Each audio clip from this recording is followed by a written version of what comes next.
വയോധികയെ വീട്ടിൽ അതിക്രമിച്ച് കയറി ബലാത്സംഗം ചെയ്ത പ്രതിക്ക് 15 വർഷം കഠിന തടവും 2 ലക്ഷം രൂപ പിഴയും ശിക്ഷ വിധിച്ച് പത്തനംതിട്ട അതിവേഗ സ്പെഷ്യൽ കോടതി.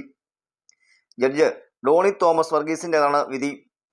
കോന്നി അരുവാപ്പുലം ഈറക്കുഴി മുരിപ്പുവിളയിൽ മുരിപ്പൽ വീട്ടിൽ ശിവദാസൻ 60 ശിക്ഷിക്കപ്പെട്ടത്.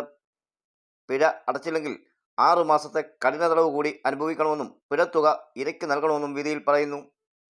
കോന്നി പോലീസ് 2022 രജിസ്റ്റർ ചെയ്ത കേസിലാണ് വിധി. മെയ് 10 പകൽ വീട്ടിൽ കയറി 85കാരിയെ ബലം പ്രയോഗിച്ച് ലൈംഗിക പീഡനത്തിന് പ്രതി ഇരയാക്കുകയായിരുന്നു.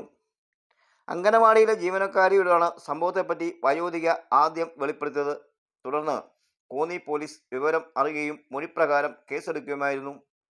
അന്നത്തെ പോലീസ് ഇൻസ്പെക്ടർ ജി അരുൺ ആണ് കേസ് എടുത്ത് അന്വേഷണം നടത്തി പ്രതിയെ പിടികൂടിയത്. തുടർന്ന് പോലീസ് ഇൻസ്പെക്ടർ ആർ രതീഷ് അന്വേഷണം പൂർത്തിയാക്കി കോടതിയിൽ കുറ്റപത്രം സമർപ്പിച്ചു.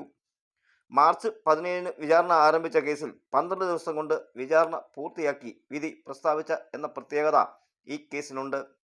പ്രോസിക്യൂഷൻ ഭാഗത്ത് 21 സാക്ഷികളെ വിസ്തരിച്ചു. പ്രോസിക്യൂഷനു വേണ്ടി public prosecutor advocate Roshan Thomas ഹാജരായി. കോടതി നടപടികളിൽ ASI ഹസീന പങ്കാളിയായി.